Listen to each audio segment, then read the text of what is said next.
Bienvenue à notre capsule Espérance, ce vendredi. Aujourd'hui, on nourrit notre espérance. On ravive parfois le feu est sous la cendre, et parfois il faut souffler sur les cendres pour faire jaillir les flamèches de lumière, de joie, de paix, de douceur. Aujourd'hui, on s'inspire de la parole de l'Évangile du jour. Alors, c'est Jésus qui nourrit une grande foule, qui les nourrit de son pain. Alors, c'est au chapitre 6 de Saint Jean. Vous pouvez le prendre dans la parole de Dieu. Vous pouvez suivre dans la parole ou encore dans le préau en Église. Jésus passa ce jour-là de l'autre côté de la mer de Galilée, dite aussi mer, lac de Tibériade. Une grande foule le suivait, parce que les gens avaient vu les prodiges qu'il opérait sur les malades. C'est pourquoi Jésus gravit la montagne et s'y assit avec ses disciples. C'est un peu avant la Pâque juive. Jésus, ayant levé les yeux, vit une grande foule qui se tenait là. Alors il dit à Philippe, « Où allons-nous acheter du pain pour que tous aient de quoi manger? » Il parlait ici pour le mettre à l'épreuve. Il savait très bien ce qu'il allait faire. Alors Philippe lui répond, « 200 deniers de pain ne suffiraient pas pour que chacun reçoive un petit morceau pour se nourrir. » Un des disciples, André, le frère de Pierre, il lui dit, « Il y a là un petit garçon, il possède 5 petits pains d'orge et 2 petits poissons.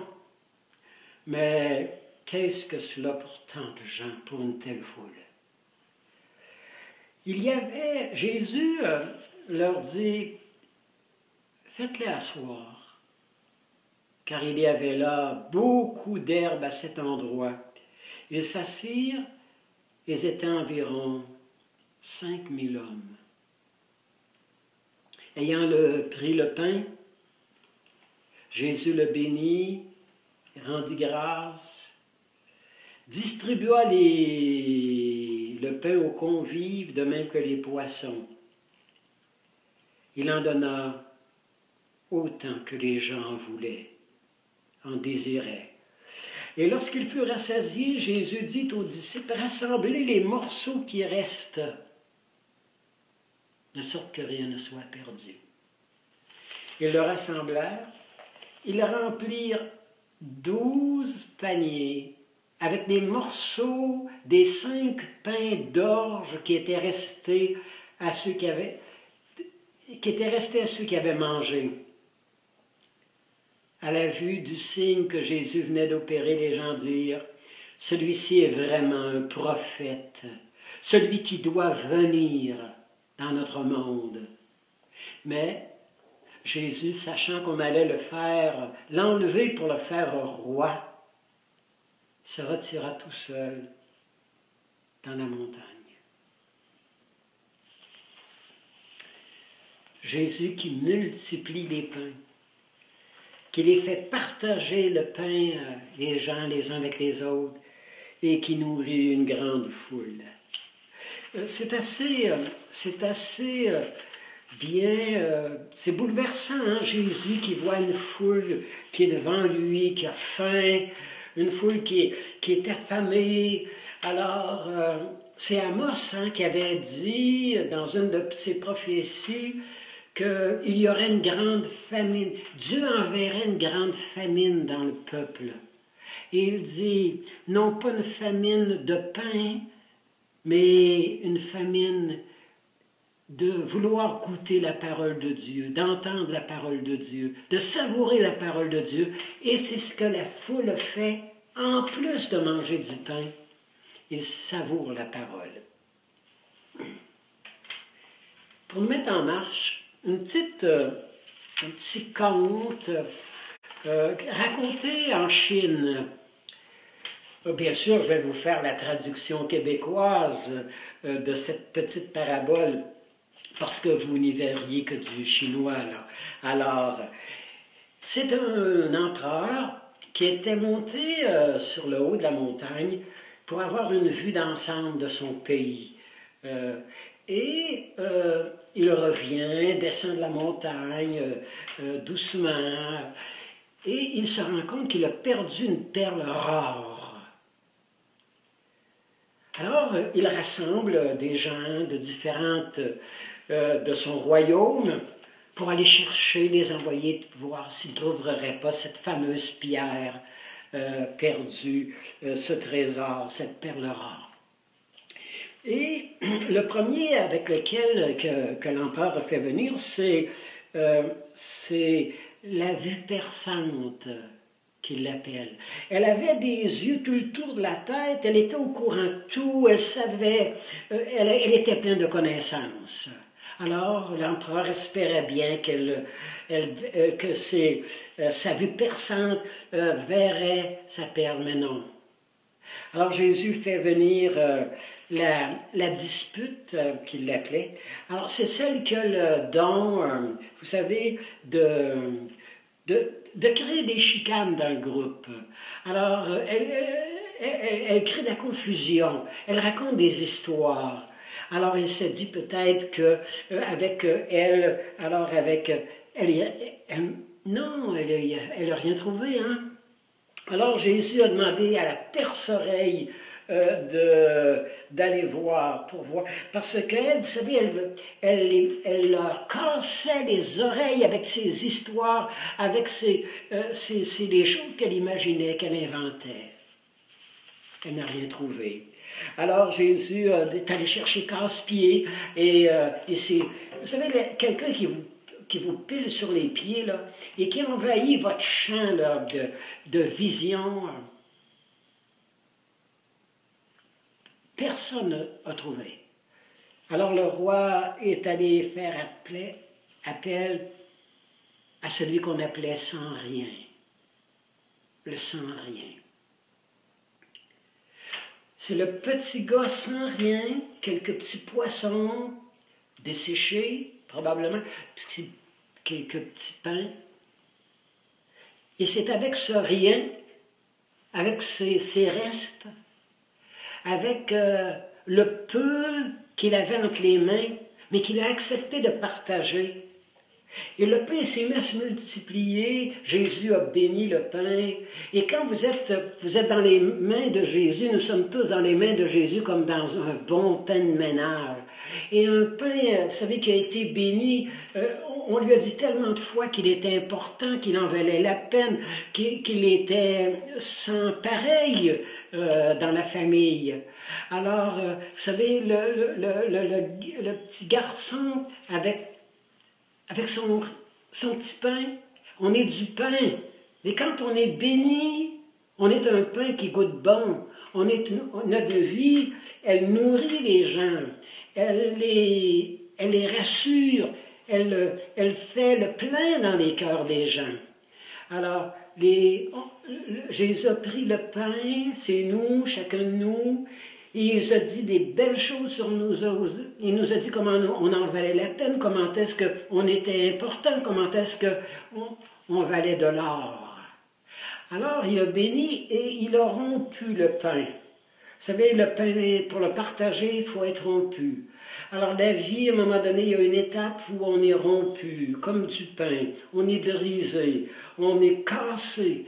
Alors, et c'est pas le plaisir de briser le pain, de rompre, mais c'est pour que le pain puisse en nourrir d'autres, qu'il soit partagé avec d'autres, qu'il soit aussi nourriture pour les autres.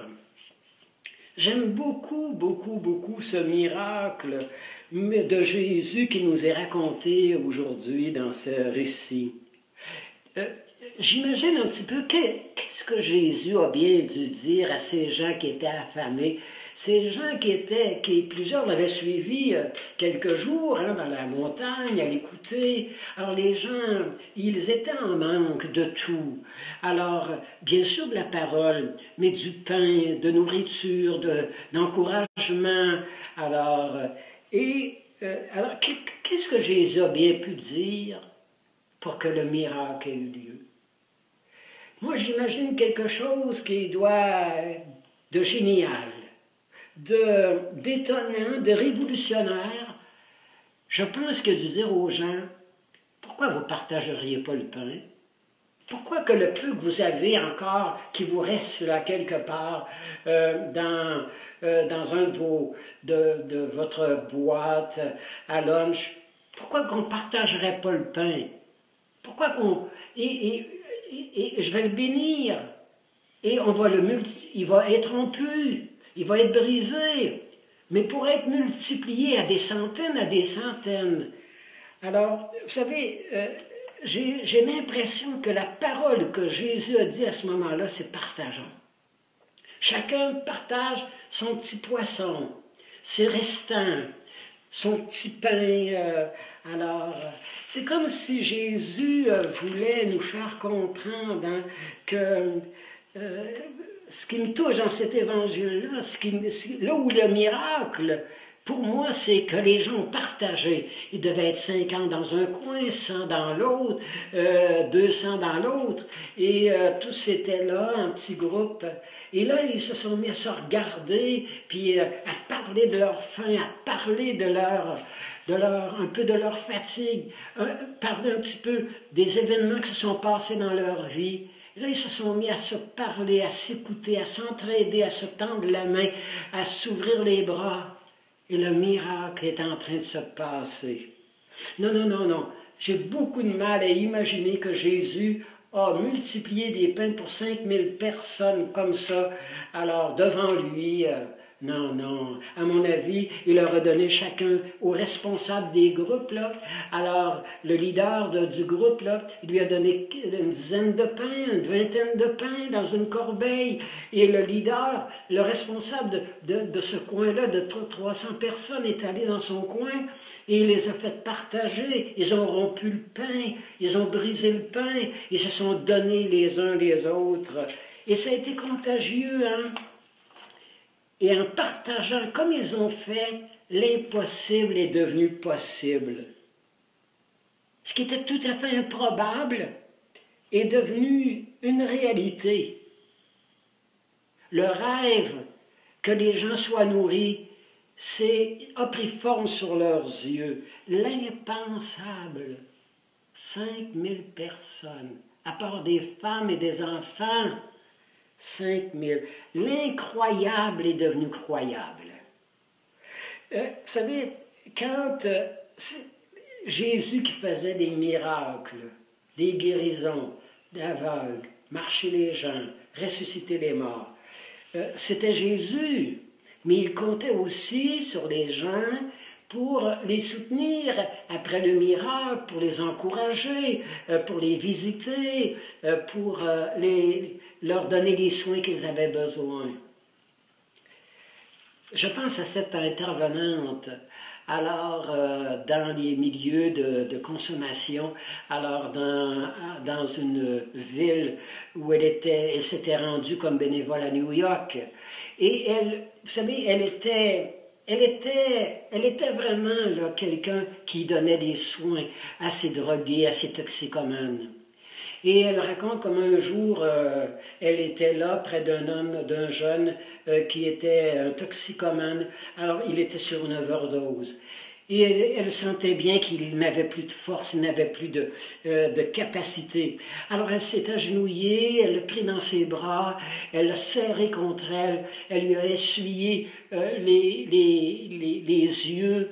Alors, vous savez, dans une tendresse, dans une bienveillance, vraiment des soins, là, avec tout son cœur, tout son être. Et elle a pris le temps de le caresser, de faire descendre un petit peu la fièvre en restant à côté de lui, en l'écoutant, en le regardant.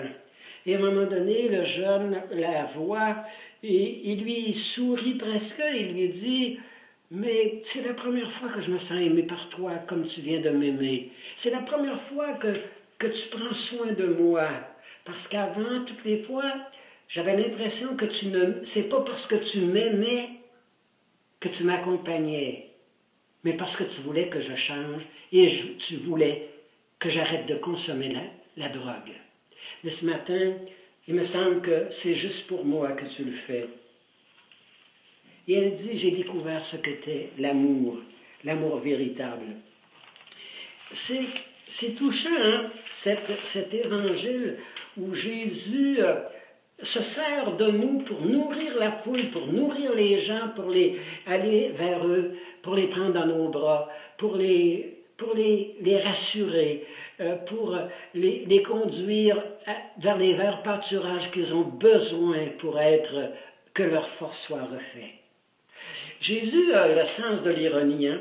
Alors, je vous raconte. Après cette journée où les apôtres, les disciples avaient multiplié les pains, je ne sais pas s'ils avaient oublié de se manger à cause de... Ils étaient dans une sorte d'euphorie. Hein? Les gens, le pain se multipliait. Alors, ils étaient vraiment une sorte... ils étaient en ivresse mentale, je crois. Hein? Si vous ne savez pas ce que c'est qu'une ivresse mentale, demandez-le aux épouses des alcooliques. Elles vont vous raconter, elles ont une façon de nous le raconter. Les apôtres étaient en ivresse mentale, je pense. Je pense qu'eux autres, là, ils se voyaient faire des miracles comme Jésus, ils se voyaient avoir les premières places dans le royaume quand Jésus serait roi. Et là, ils se voyaient, ils étaient vraiment partis pour la gloire, hein? Et je pense qu'ils n'avaient peut-être pas pensé s'apporter du pain. Alors le soir, Jésus leur a dit de monter dans la barque pour se rendre sur l'autre rive de la mer. Et là, les apôtres dans la barque, ils n'avaient pas pensé d'apporter un pain. Et ils se sont engueulés comme du poisson pourri dans la barque, parce qu'on avait oublié d'apporter un pain. Et Jésus, qui a un peu le sens de l'ironie, leur dit quoi, il vous manque un pain. Comment il y avait de personnes hier à qui on a donné le pain? 5000 hommes, à part des femmes, des enfants. Et combien il restait de pain? 12 corbeilles, 12 paniers bien pleins de pain. Et la semaine dernière, combien il y avait de personnes à qui on a donné du pain, qu'on a nourri? Et les disciples disent 4000 personnes. Et Jésus dit, et comment on a récolté de paniers de pain? 7 pains, 7 paniers débordants. C'est le Seigneur qui nous dit, vous ne faites pas ça pour rien. Vous ne vous donnez pas comme vous vous donnez pour rien. Alors, continuez à rendre les gens, leur donner le meilleur de vous autres-mêmes, donnez de votre temps, donnez de vos nuits blanches parfois, allez vers les gens, soyez source de paix, abreuvez-les, nourrissez-les, consolez-les, rassurez-les. Et je nous dis, la semaine se termine et on continuera la semaine prochaine, bien sûr, à la semaine prochaine pour continuer nos enseignements. Et alors, je vous redis un merci à Étienne pour le travail de technique. Merci beaucoup à Étienne. Merci à tous ceux-là, alors les collaborateurs là, qui permettaient aux gens, quand vous les invitez, à aller sur le site. Alors, merci au directeur de la maison, Roberto et André, qui sont là à nous conseiller, l'abbé Marcel qui nous a suggéré cette inspiration de ces capsules. Alors Sylvie, notre secrétaire, qui fait le travail à Montréal, de préparer pour être à temps. Alors, toutes vos suggestions, puis toute votre collaboration fait toute une différence. Alors, bonne fin de semaine et à la semaine prochaine.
Ensemble, le cœur